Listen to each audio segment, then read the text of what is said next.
The afternoon sun streamed through the airport windows as Margaret Sullivan wheeled her carry-on through the crowded terminal. Her shoulders ached from the tension of a week-long business trip that had gone nowhere near as planned. 3 potential clients had backed out at the last minute. Her hotel room had faced a construction site, and now her flight home had been delayed by 2 hours. "Just my luck," Margaret muttered, checking her boarding pass one more time. Gate C42. At least she had an aisle seat.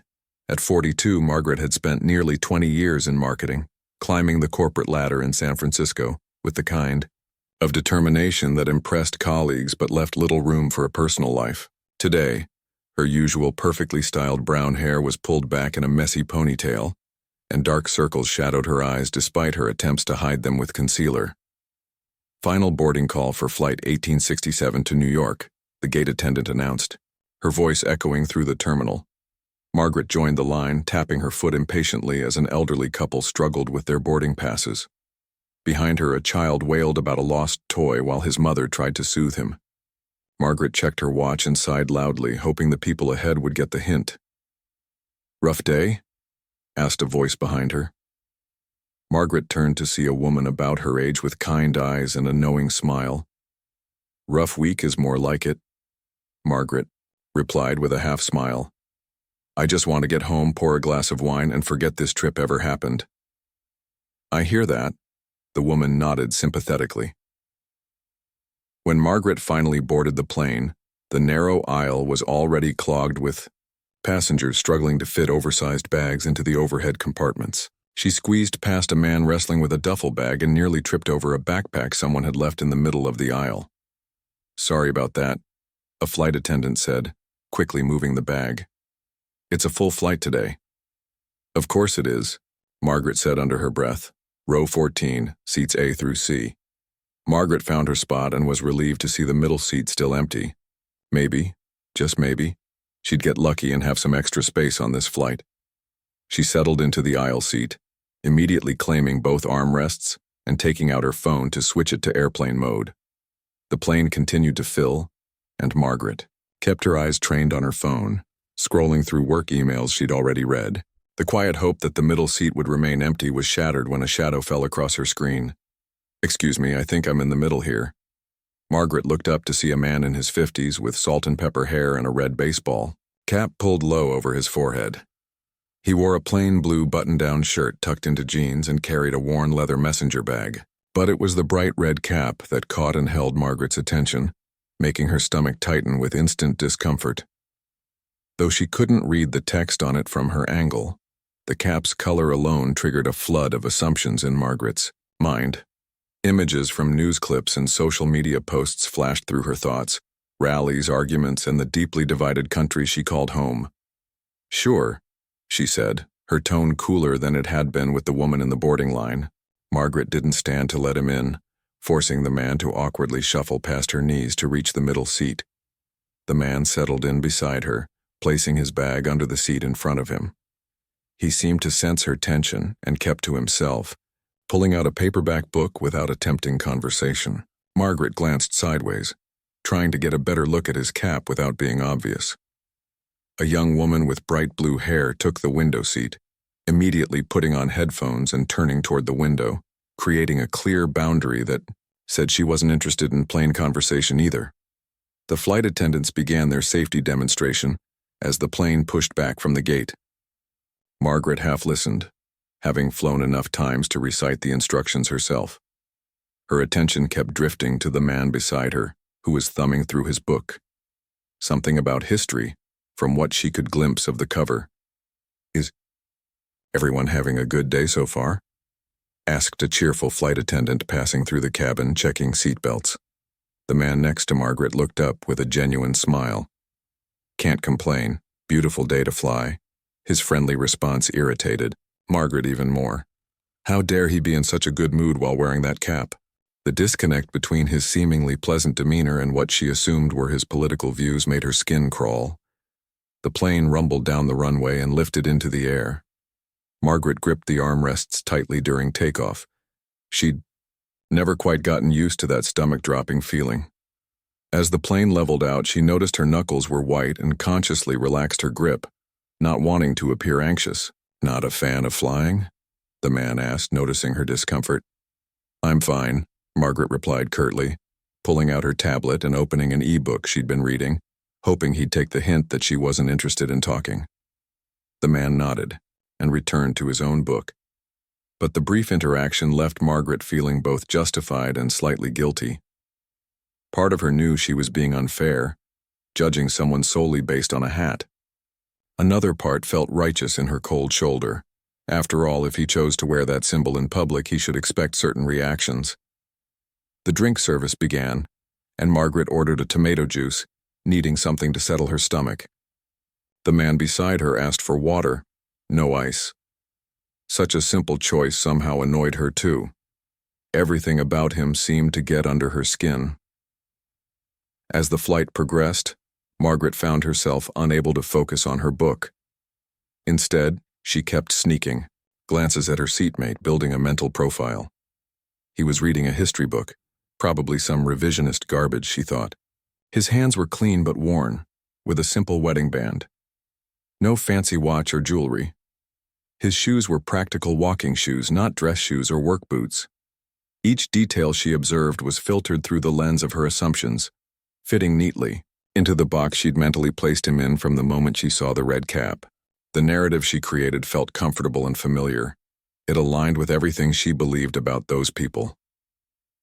Halfway through her tomato juice, the plane hit a patch of turbulence. The drink sloshed in its cup, and a few drops spilled onto Margaret's white blouse.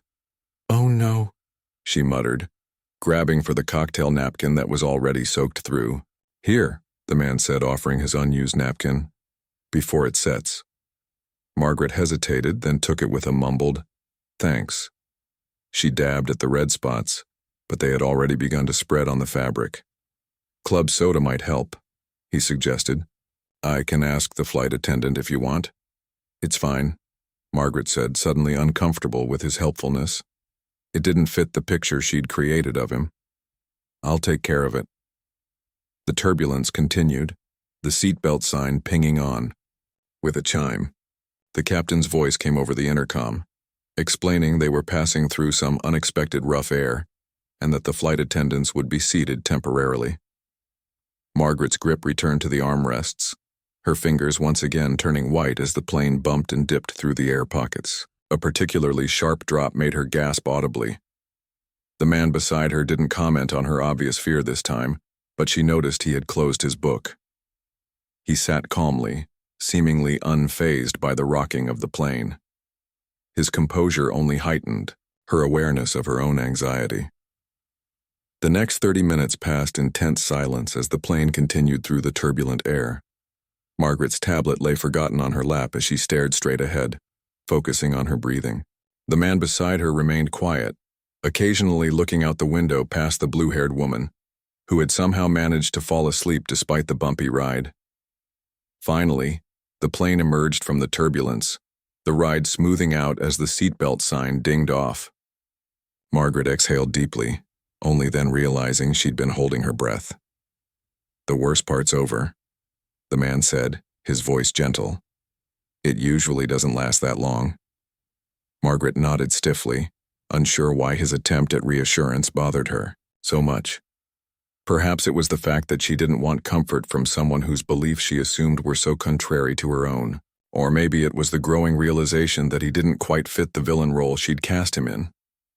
As the flight attendants resumed their service, Margaret decided to visit the restroom to properly address the stain on her blouse. She stood, careful not to make eye contact with her seatmate as she stepped into the aisle. In the tiny airplane bathroom, Margaret looked at her reflection in the unflattering light. The dark circles under her eyes seemed even more pronounced, and the tomato juice had left a constellation of red dots across her otherwise crisp white blouse. She looked tired and on edge, exactly how she felt. "Get it together," she whispered. To herself, wetting a paper towel and dabbing at the stains. "It's just a few more hours, then you'll be home."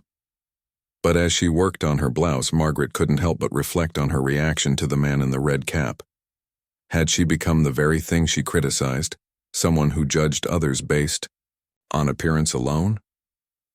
The thought was uncomfortable and she pushed it away, focusing instead on the stubborn stains that refused to lift from the fabric. When Margaret returned to her seat, the man had taken out a photo wallet and was looking at what appeared to be family pictures. He quickly tucked it away as she approached, as if it were something private not meant for strangers. That small human gesture, looking at loved ones' photos during a long flight, momentarily cracked the caricature Margaret had created. For a brief second she saw not a symbol but a person, perhaps as complex and contradictory as she was herself. As Margaret settled back into her seat, the captain announced they were about halfway to their destination. The thought of another few hours beside this man filled her with a strange mix of emotions she couldn't quite name. The red cap still sat on his head, still represented everything she opposed, but the person beneath it had become slightly more difficult to dismiss. The flight attendant passed through again, collecting trash. "Everything okay here?" she asked with a professional smile. "Fine, thank you," Margaret replied, handing over her empty cup. For now, an uneasy peace had settled over row 14, seats A through C. But Margaret could feel something building beneath the surface, a conversation, a confrontation, or perhaps a revelation that neither she nor her seatmate was quite prepared for. The next 30 minutes passed in relative calm. Margaret had managed to lose herself in her e-book, a thriller she'd started weeks ago but hadn't found time to finish. The man beside her continued reading his history book, occasionally turning pages with a quiet rustle that somehow managed to break her concentration each time. A flight attendant passed through the cabin with a fresh round of drinks. Margaret accepted another tomato juice, this time being extra careful as she placed it on her tray table. Her seatmate asked for a coffee, black. As the flight attendant moved on, the man shifted in his seat, trying to find a more comfortable position in the cramped space. His elbow brushed against Margaret's and she instinctively pulled away. "Sorry about that," he said, glancing over with an apologetic smile. "These seats seem to get smaller every year, don't they?" Margaret nodded, stiffly, but didn't engage further. She returned to her book, though the words on the screen began to blur together as her focus drifted. A few minutes later, the man cleared his throat. "Excuse me, would you mind if we shared the armrest? Maybe take turns?" The request was reasonable. The middle seat passenger always got the worst deal on flights, but something about his tone struck Margaret as entitled. Or perhaps it was just her own bias coloring a perfectly innocent question. "I'm using it right now," she replied, not looking up from her tablet. "I understand," he said. "I just thought maybe we could alternate. My shoulder's getting a bit cramped." Margaret felt a flash of irritation. "That's typical, isn't it?" The man looked confused. "I'm sorry?" "Nothing." Margaret shifted slightly, giving him a fraction more space but not relinquishing the armrest. "It's fine." The man studied her for a moment, seeming to sense the undercurrent of hostility in her voice. "I didn't mean to bother you," he said quietly, returning to his book. Margaret couldn't concentrate on her reading anymore. The exchange, brief as it was, had broken some invisible barrier between them. The tension she'd been feeling internally had now spilled into the open, and she found herself growing increasingly agitated by his presence. When he reached for his coffee cup, his arm brushed against hers again. This time, Margaret didn't hold back. "Could you please be more careful?" she snapped, louder than she'd intended. Several heads turned in their direction.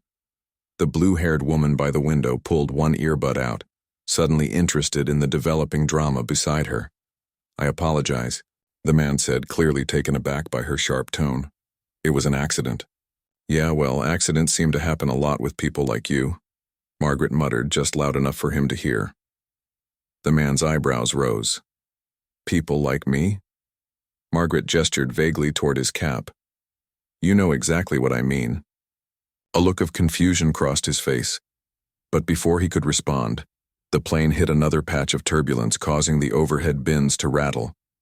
The seatbelt sign dinged on again, and Margaret used the interruption to turn away, staring determinedly at the seat in front of her. Her heart was racing, partly from the turbulence and partly from the confrontation she'd initiated. She hadn't meant to be so direct, but weeks of stress combined with her deeply held political views had bubbled to the surface in an uncontrolled moment. The turbulence subsided quickly, but the tension between them remained. Margaret could feel the man glancing at her occasionally, likely trying to decide whether to address her comment or let it go. After what felt like an eternity but was probably only 5 minutes, he spoke again, his voice calm and measured. "I think there might be a misunderstanding here," he began. "Have I done something to offend you?" Margaret let out a short, humorless laugh. "You really don't get it, do you? You walk around wearing that," she nodded toward his cap again, "and expect everyone to just be okay with it?" The man's hand moved to his hat, as if suddenly remembering he was wearing it. "My cap?" "Don't play dumb," Margaret said, her voice rising slightly. "You know exactly what that symbolizes to people." The man looked genuinely perplexed. "I'm afraid I don't follow." His apparent cluelessness only fueled Margaret's frustration. "Look, I'm just trying to get through this flight, in peace. I don't need to be crammed next to someone who support those views." A flash of understanding crossed the man's face, followed by something that looked almost like amusement, which infuriated Margaret even more. "You find this funny?" she demanded. "No, not at all," he said quickly, the hint of a smile disappearing. "I just think there's been a—" "I don't care what you think," Margaret interrupted. "I've spent the last 4 years watching people like you tear apart everything I believe in. The least you could do is keep your elbows to yourself for a 3-hour flight." The blue-haired woman had removed both earbuds now and was watching the exchange with undisguised interest. A few passengers across the aisle had also turned to listen. "Ma'am," the man said carefully, "I think you might be jumping to some conclusions about me based on very little information." "I have all the information I need," Margaret retorted, gesturing again to his cap. "You're not exactly subtle." The man opened his mouth to respond, but then closed it again, seeming to reconsider his words. After a moment, he simply nodded and returned to his book. His refusal to engage only aggravated Margaret further. She had expected an argument, maybe even wanted one, a chance to voice the frustrations that had been building inside her for years. Instead, he had retreated, denying her the release she craved. "That's right. Just ignore me," she muttered. Typical. A passenger in the row ahead turned around, giving Margaret a disapproving look. She glared back until they turned away. The flight attendant who had served their drinks earlier approached, having noticed the rising tension. "Is everything all right here?" she asked, her professional smile firmly in place but concern evident in her eyes. "Everything's fine," the man replied before Margaret could speak. "Actually, no," Margaret countered. "I'd like to request a seat change if possible." The flight attendant glanced between them. "I'm sorry, but we have a full flight today. There aren't any open seats available." "You can't expect me to sit next to someone wearing that for the entire flight," Margaret insisted, pointing at the man's cap. Now several more passengers were watching openly, some with curiosity, others with disapproval. Margaret felt her cheeks growing hot but pressed on. "Ma'am, I understand you're uncomfortable, but—" The flight attendant began. "Do you understand?" Margaret interrupted. "Do you understand what it's like to sit next to someone who clearly supports policies that hurt real people? People like me, my friends, my co-workers." The flight attendant maintained her composure, though her smile had disappeared. "I need to ask both of you to keep your voices down. This is a shared space, and we need to be respectful of all our passengers." "Respectful?"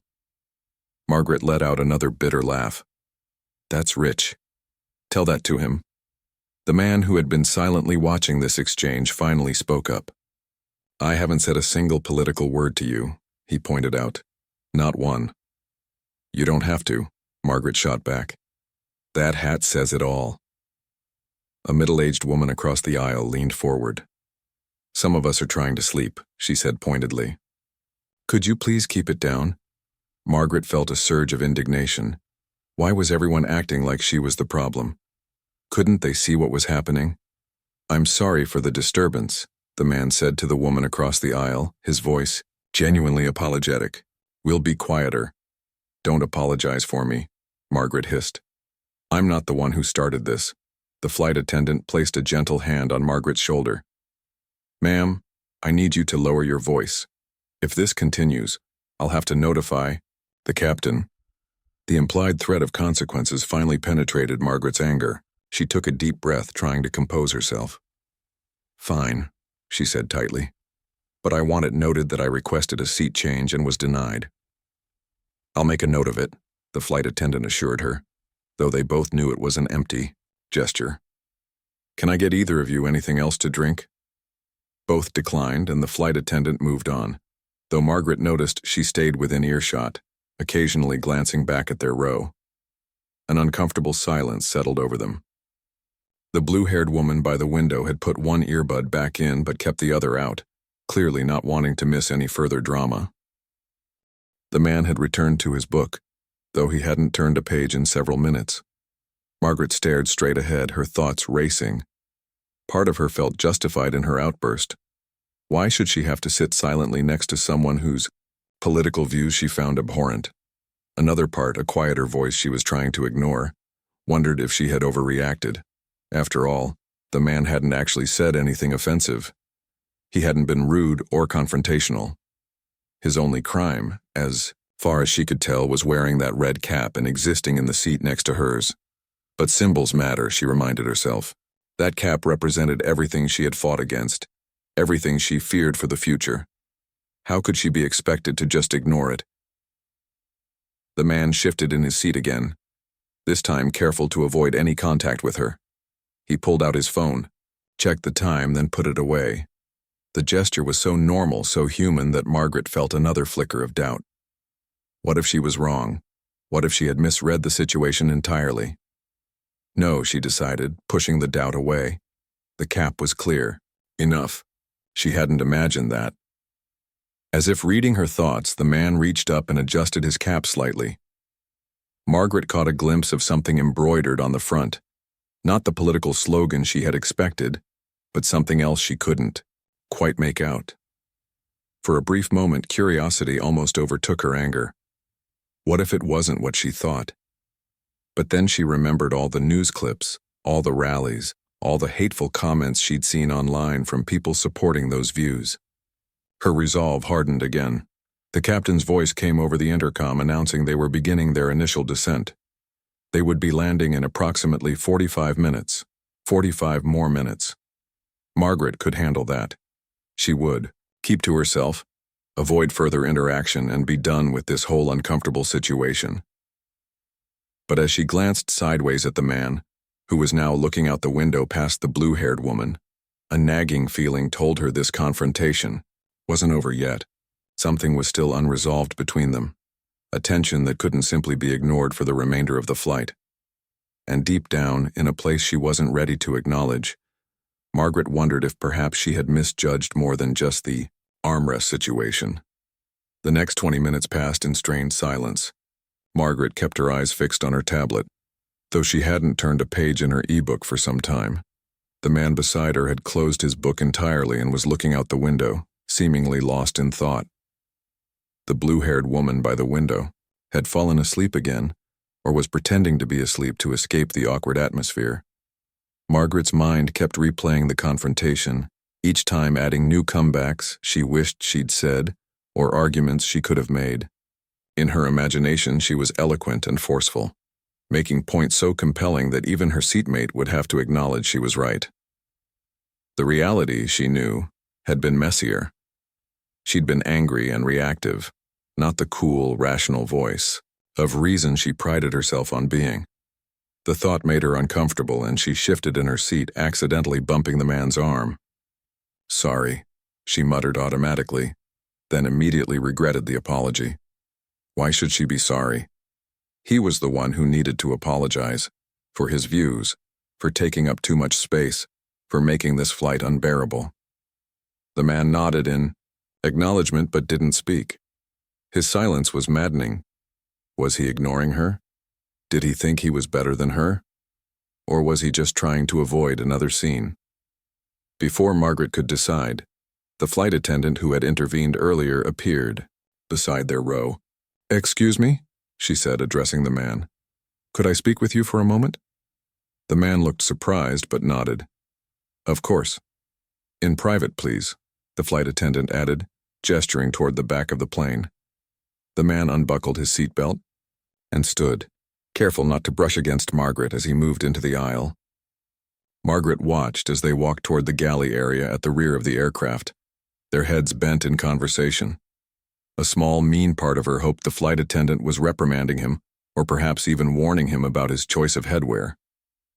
But the rational part of her brain knew that airlines rarely policed passengers' clothing unless it contained explicit profanity or threatening messages. Still, the fact that the flight attendant had called him away for a private conversation gave Margaret a momentary sense of vindication. Someone else had noticed. Someone else cared.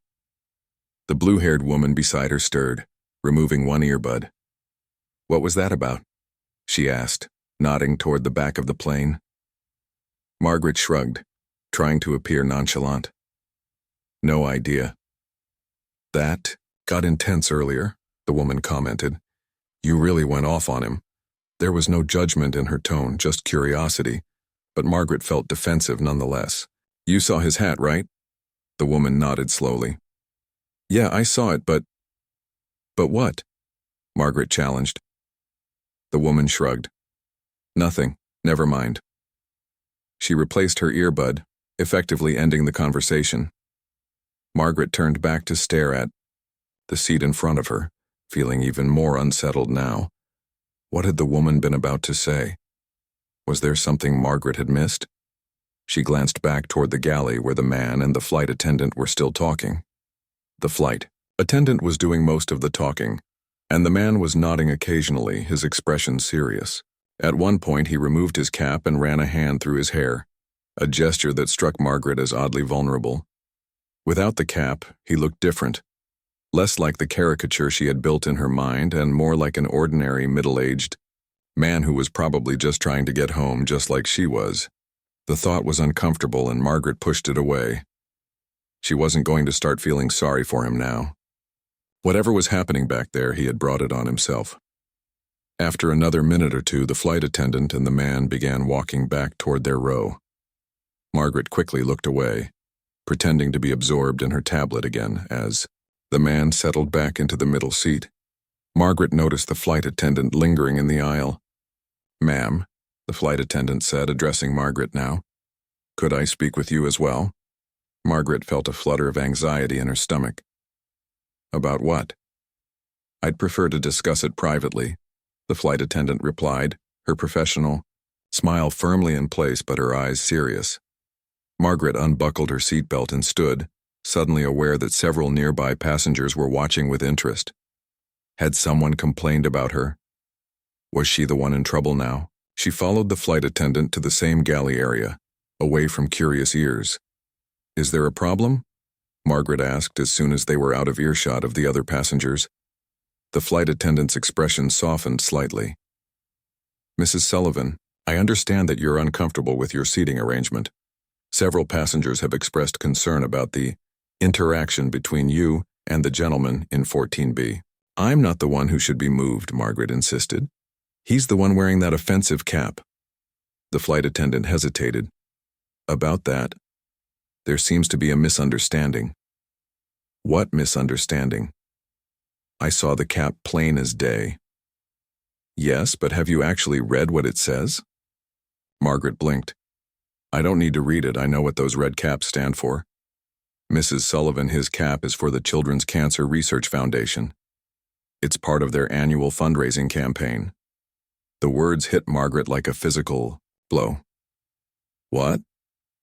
"The gentleman in 14B, Dr. Chen, is actually on his way to receive an award for his work with pediatric cancer patients. One of our other passengers recognized him from a news segment last month." Margaret felt the blood drain from her face. I didn't." "I understand," the flight attendant said gently. "Red caps have become associated with certain political movements, but in this case you've misidentified the situation." Margaret's mind was racing, pieces falling into place. The cap. The man's confusion when she'd made her accusations. The photo wallet he'd been looking at. Probably pictures of his patients or award ceremonies, not family photos as she'd assumed. "Oh my God," she whispered, mortification washing over her. "I've made a terrible mistake." The flight attendant nodded sympathetically. "These things happen, especially with all the tension in the country these days." "What did he say?" Margaret asked, dreading the answer. "When you spoke to him?" Dr. Chen was very understanding. He said he's used to people making assumptions, though usually not quite so vocally. There was no judgment in the flight attendant's voice, but Margaret could fill in the blanks. "I need to apologize," Margaret said, the weight of her error settling heavily on her shoulders. "That might be appreciated," the flight attendant agreed. "But I should also inform you that another passenger recorded part of your earlier interaction on their phone." Someone was recording us? Margaret felt a fresh wave of horror. "It's against our policy, but it happened before the crew was aware. The passenger showed me the video to explain why they were concerned." The flight attendant paused. "In the video, it's clear that Dr. Chen did not provoke the situation." Margaret closed her eyes briefly, imagining how she must have appeared in that video. Angry, self-righteous, making accusations based on nothing but a red hat and her own assumptions. What if that video ended up online? What if her coworkers saw it? Her boss? Her friends? "We're not asking the passenger to delete the recording," the flight attendant continued, "but we would prefer this situation be resolved amicably before we land." "Of course," Margaret nodded quickly. "I'll apologize right away." "Thank you for understanding. And Mrs. Sullivan, try to remember we're all just trying to get where we're going." There was kindness in the flight attendant's eyes, but also a clear warning. Behave for the rest of the flight. Margaret nodded again, unable to find words adequate to express the shame she was feeling. She followed the flight attendant back to their row, each step feeling heavier than the last. As she slid back into her seat, she couldn't bring herself to look at Dr. Chen immediately. The blue-haired woman was watching with undisguised curiosity, clearly aware that something significant had transpired. Finally, Margaret turned to face the man, Dr. Chen, who had been the target of her misplaced anger. His red cap was back, on his head, and now that she was looking properly, she could see the small embroidered logo of a golden sunshine with the letters CCRF beneath it. How had she missed that? How had she seen only what she expected to see?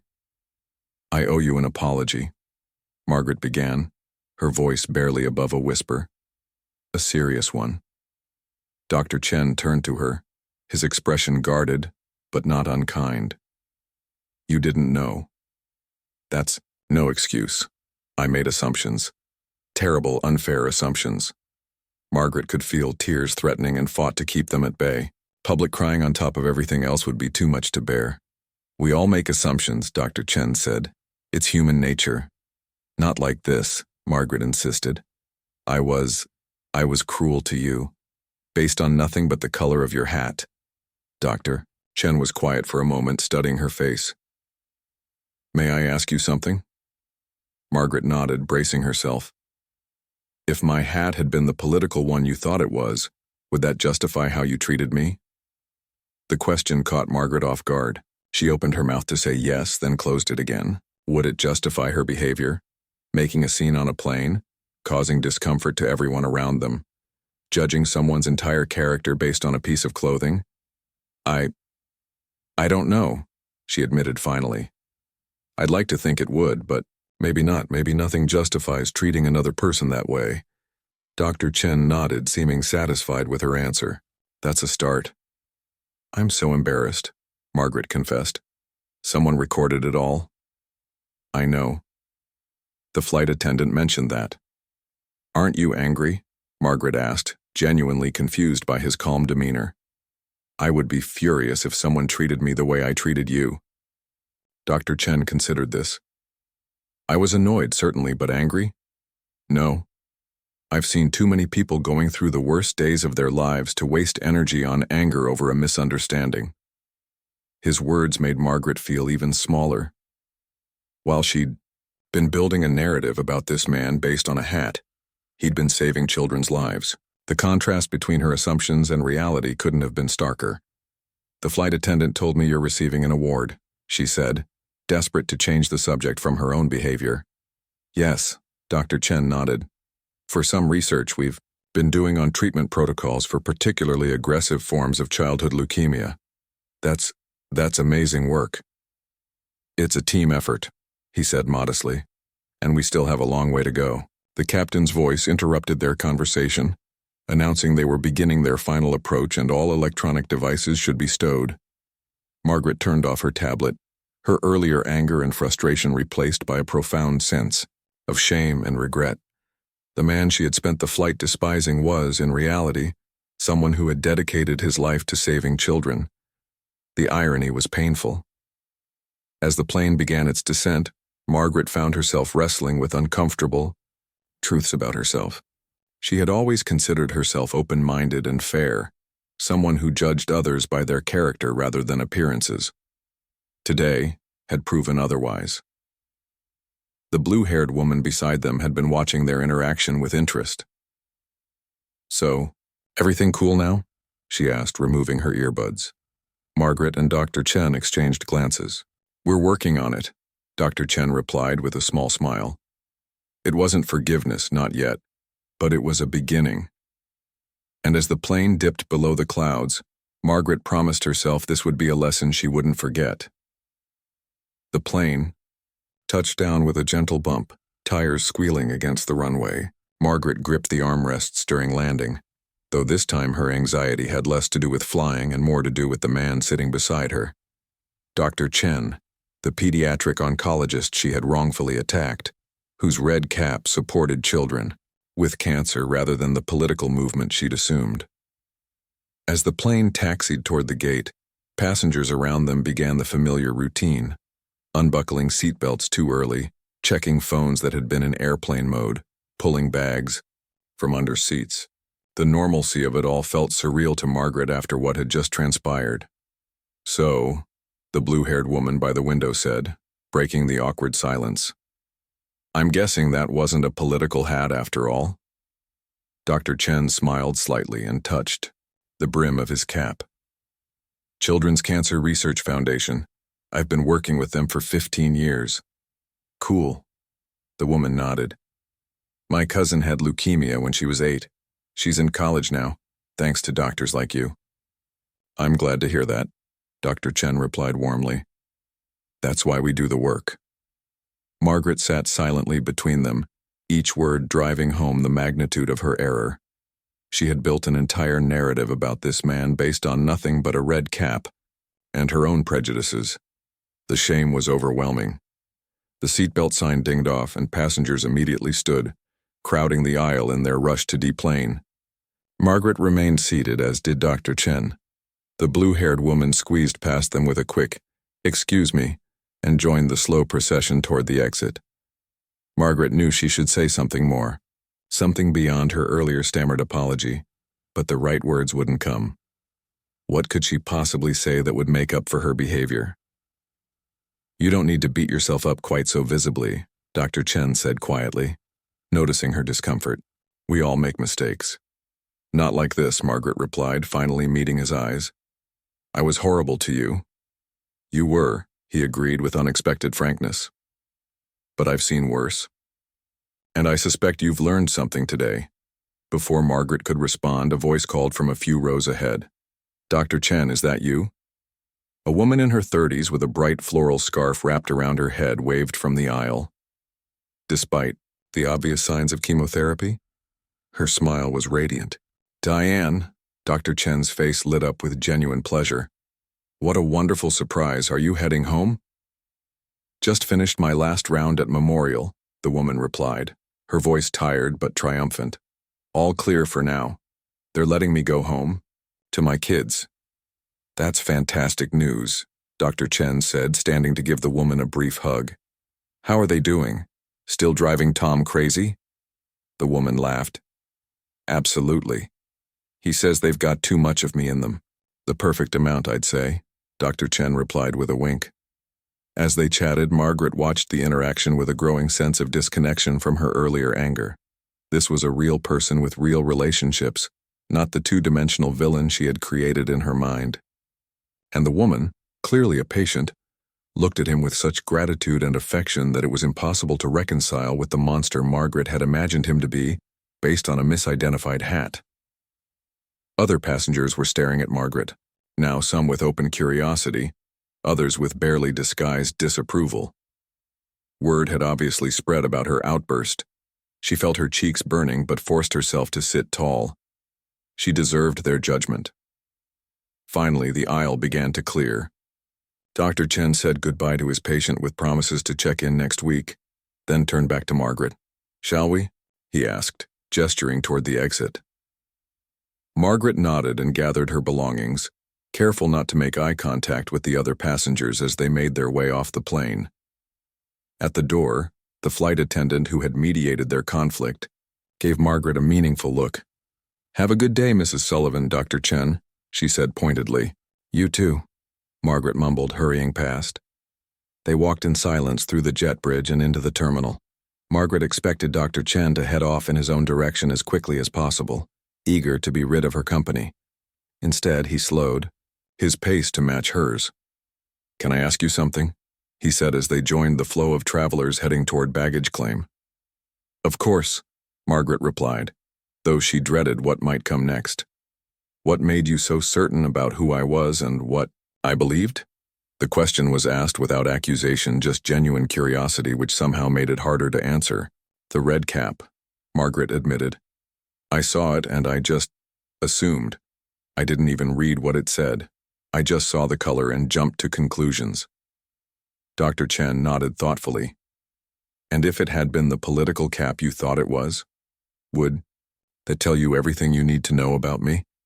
Margaret had been asked a version of this question earlier and had dodged it. This time she forced herself to really consider it. "I'd like to think not," she said slowly. "But honestly, before today I probably would have said yes. I would have thought it told me enough. Enough to dismiss me as a person? To decide I wasn't worth basic courtesy?" His questions weren't angry, but they cut deep. Margaret felt tears threatening again and blinked them back. "Yes," she admitted, her voice barely audible over the noise of the terminal. "And that's not who I want to be." They stopped at a fork in the corridor, where signs pointed to different baggage claim areas. "Which way are you headed?" Dr. Chen asked. "Terminal B," Margaret replied. "You?" "Terminal C." "This is where we part ways, then." Margaret nodded, feeling both relief and a strange reluctance. Their interaction had been brief and disastrous, but somehow important. "Dr. Chen," she began, "I know an apology isn't enough, but I am truly sorry. Not just for the embarrassment, but for reducing you to a symbol, for not seeing you as a person." Dr. Chen studied her face for a moment. "You know what the hardest part of my job is, Mrs. Sullivan." Margaret shook her head. "It's not the medical challenges, though those are significant. It's watching families tear themselves apart over politics and old grudges while their child is fighting for their life." His eyes were sad but kind. "I've seen parents who can barely speak to each other, forced to make life or death decisions together. I've seen grandparents who miss their grandchild's final days because of some argument that in the end means nothing."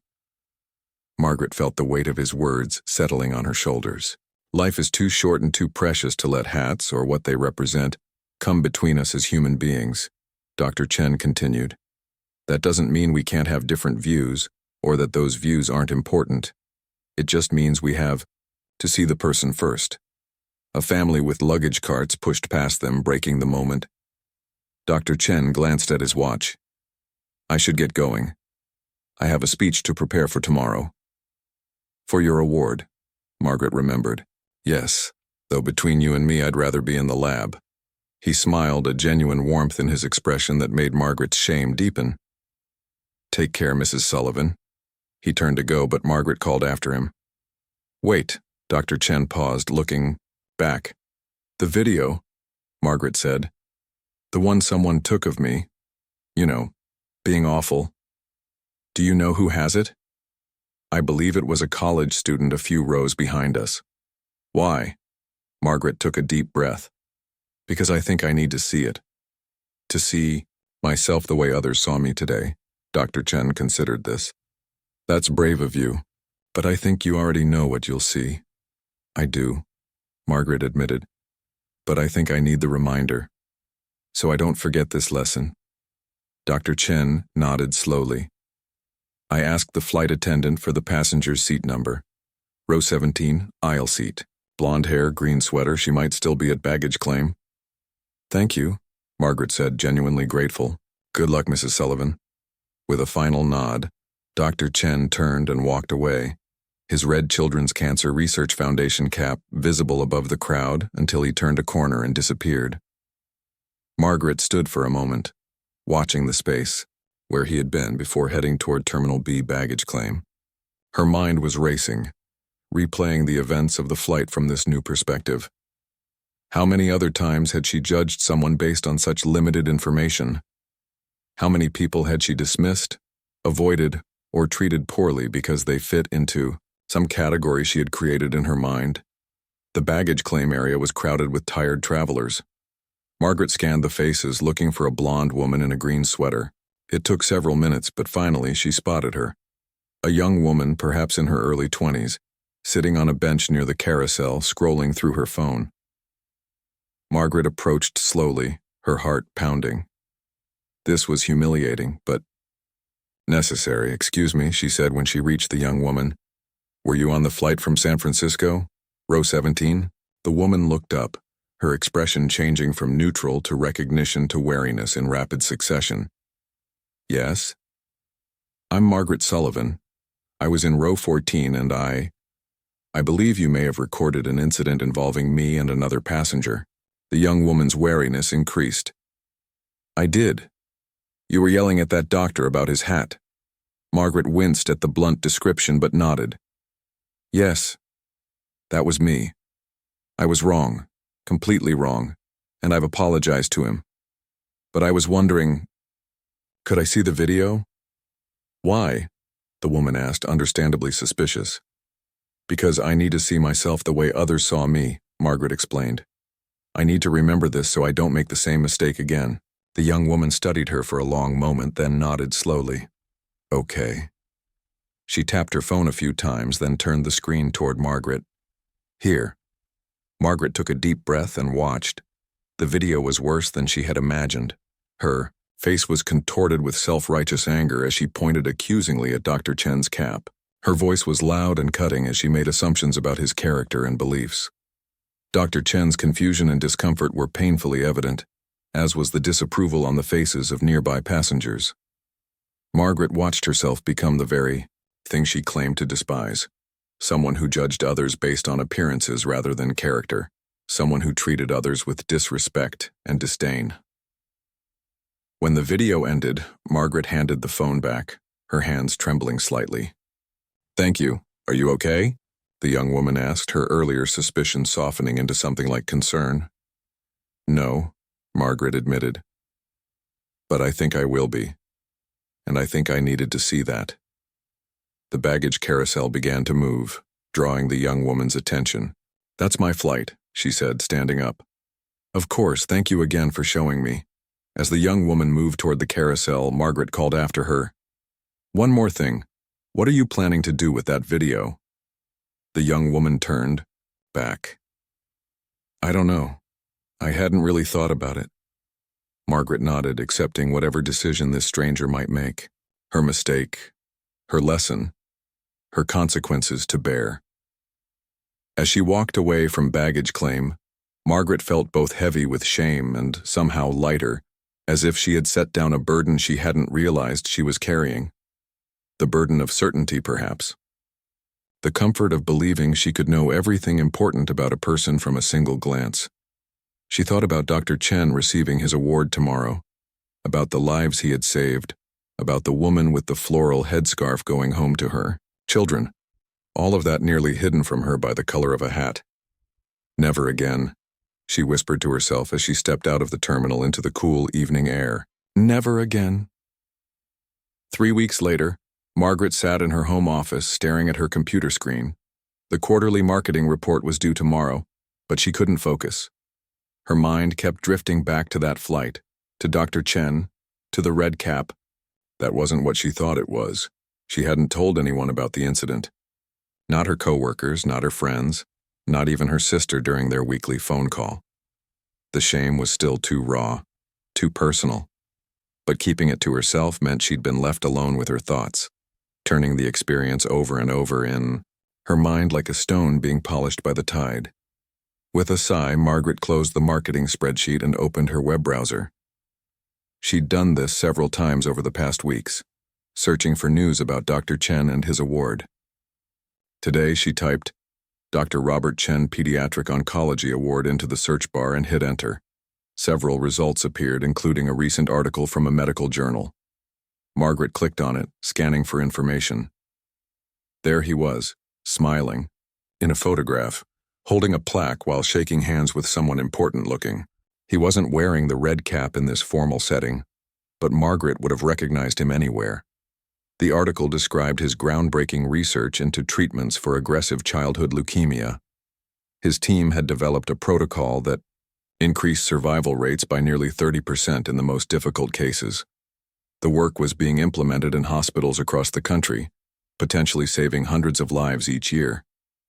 Margaret leaned back in her chair, a complicated mix of emotions washing over her.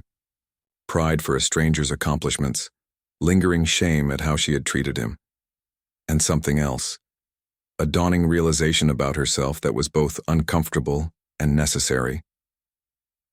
Her phone buzzed with a text from her boss. "How's that report? Coming? Need it by 9 a.m. tomorrow." Margaret sent a quick reply. "On track, will deliver by deadline," and closed the browser window. She needed to focus on work now. The soul-searching would have to wait. Hours later, the report was finally complete. Margaret rubbed her tired eyes and checked the time. 10:23 p.m. Later than she'd planned to finish, but at least it was done. She sent the file to her boss with a brief email, then shut down her computer. As she was preparing for bed, her phone pinged with a notification. Someone had tagged her in a social media post. Margaret's heart skipped a beat. She hadn't seen any videos of her airport meltdown surface online, but she'd been half expecting it for weeks. With trembling fingers, she opened the app. It wasn't what she feared. Instead, a former college roommate had tagged her in a fundraising post for, of all things, the Children's Cancer Research Foundation, the very organization whose cap Dr. Chen had been wearing. Is this a sign? Margaret wondered aloud. It felt too coincidental to ignore. She clicked on the fundraising link, which led to a page explaining that September was Childhood Cancer Awareness Month.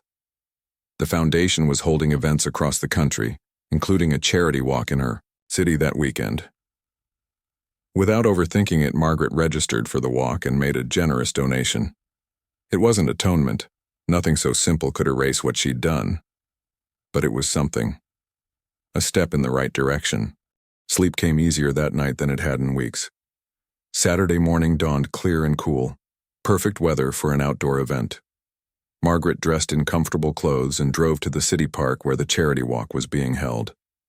She'd almost talked herself out of going 3 times during the drive, but something kept her moving forward.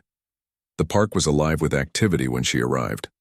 Volunteers in red CCRF caps and t-shirts directed participants to registration tables. Families gathered in groups, many wearing photo buttons of children who were fighting cancer or had lost their battles.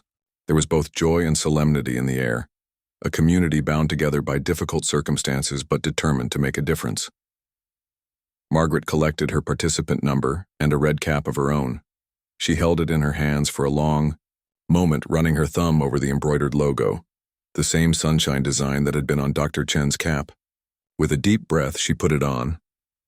"First time at one of our events?" asked a volunteer, noticing Margaret standing alone. "Yes," Margaret admitted. "I'm not connected to anyone with childhood cancer. I just wanted to help." The volunteer smiled, warmly. "That's how many of us start. I'm Trish, by the way. My daughter Lily is 5 years into remission." That's wonderful, Margaret said sincerely. I'm Margaret. Well, Margaret, you're just in time. The opening ceremony is about to start. There's a great speaker this year, one of the top doctors in the field. Margaret's stomach dropped. Do you know who? Dr. Chen from Memorial. He just won some big award for his research. He's amazing. Lily was in one of his trial groups. It couldn't be. What were the odds? But of course, it made perfect sense. Dr. Chen had mentioned he worked with the foundation. Why wouldn't he speak at their events? Before Margaret could decide whether to stay or flee, the crowd began moving toward a stage set up at one end of the park. Almost against her will, Margaret followed, hanging back at the edges of the gathering. A woman from the foundation introduced several childhood cancer survivors, each of whom released a balloon into the sky representing years of survival. Then she welcomed Dr. Robert Chen to the stage. There he was, the man from the plane, dressed casually in jeans and a CCRF t-shirt, with the same red cap Margaret now held clutched in her hands. She hadn't put it on after all, suddenly afraid it would somehow draw his attention to her. Dr. Chen spoke passionately about the foundation's work and the progress being made in childhood cancer research. He talked about hope and persistence, about children who fought with courage beyond their years. His words were simple but powerful, clearly coming from years of experience at both the bedside and in the laboratory. Every child deserves a future, he said in conclusion. And with your help, more of them will have one. Thank you for being here today, for walking with us, for caring enough to make a difference. The crowd applauded enthusiastically. As people began to disperse toward the starting line for the walk, Margaret stood frozen in place. Should she approach him, apologize again, or would that just be selfish, making his day about her guilt rather than the children this event was meant to help? While she debated with herself, Dr. Chen stepped down from the stage and was immediately surrounded by families wanting to speak with him. He greeted each person with genuine warmth, kneeling down to talk to children at their level, giving hugs to parents with tears in their eyes. Margaret turned away, deciding to slip quietly into the crowd of walkers. This day wasn't about her or her journey of self-reflection. It was about supporting a worthy cause. She could do that without inserting herself into Dr. Chen's awareness again. She had just joined the line of walkers when she heard a voice behind her. Mrs. Sullivan? Margaret turned to find Dr. Chen standing there, a look of surprise on his face. Dr. Chen? She managed, her throat suddenly dry. I didn't expect to see you here. That wasn't entirely true, but she couldn't think of anything better to say. I could say the same, he replied with a small smile. Though I'm glad to see you, and wearing our cap no less. Margaret realized she was still holding the red cap in her hands, not wearing it. With a self-conscious laugh, she put it on. I registered for the walk when I saw a friend posting about it. I didn't know you'd be here. I speak at several of these events each year, Dr. Chen explained. The foundation has been a great supporter of our research. An awkward silence fell between them. Around them, walkers were beginning to move toward the starting line. How have you been? Dr. Chen asked finally. Reflective, Margaret answered honestly. That day on the plane, it changed something in me. Made me look at myself in a way I hadn't before. Dr. Chen nodded. Those moments can be valuable, though rarely comfortable. The young woman with the video, she never posted it online, as far as I know. I'm glad to hear that, Dr. Chen said, though I suspect the experience would have been valuable either way. More than you know, Margaret admitted. I've been thinking a lot about assumptions, about how easy it is to put people in boxes based on so little information. Dr. Chen's expression softened. We all do it. The trick is becoming aware of it. I wanted to tell you.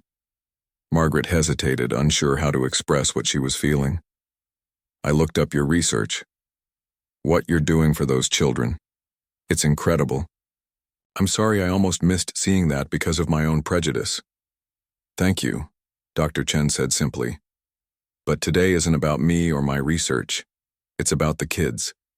He gestured toward the families gathering for the walk. Would you like to join us? I usually walk with some of my patients and their families. They're a pretty inspiring bunch. The invitation caught Margaret by surprise. Are you sure? After how I treated you? Mrs. Sullivan, Dr. Chen said with gentle humor. If I held grudges against everyone who's ever been rude to me, I'd have very few people to walk with.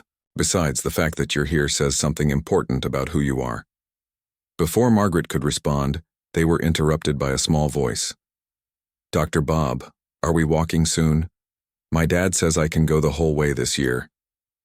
A young boy of about 8, wearing a CCRF cap over a head just beginning to regrow hair, tugged at Dr. Chen's sleeve. Jason, I was just about to look for you, Dr. Chen said, his whole face lighting up. And if your dad says you can walk the whole route, I believe it. You're stronger than all of us put together. The boy beamed at the praise, then noticed Margaret. Who's your friend? This is Mrs. Sullivan, Dr. Chen said. She's walking with us today. Cool, the boy said. Do you know about my super blood? Dr. Bob fixed it when it got sick. I'd love to hear about your super blood, Margaret said, finding herself smiling genuinely for what felt like the first time in weeks. As they joined the larger group of families preparing to walk, Margaret felt something shift inside her. The shame was still there, as was the regret, but alongside them grew something new, a sense of possibility, of learning, of moving forward with greater awareness. Ready? Dr. Chen asked as the starting horn sounded. Margaret adjusted her red cap, no longer a symbol of division in her mind but one of hope and healing, and nodded. Ready? They stepped forward together, joining hundreds of others on a journey that, for Margaret at least, had already traveled much further than the 3-mile route ahead.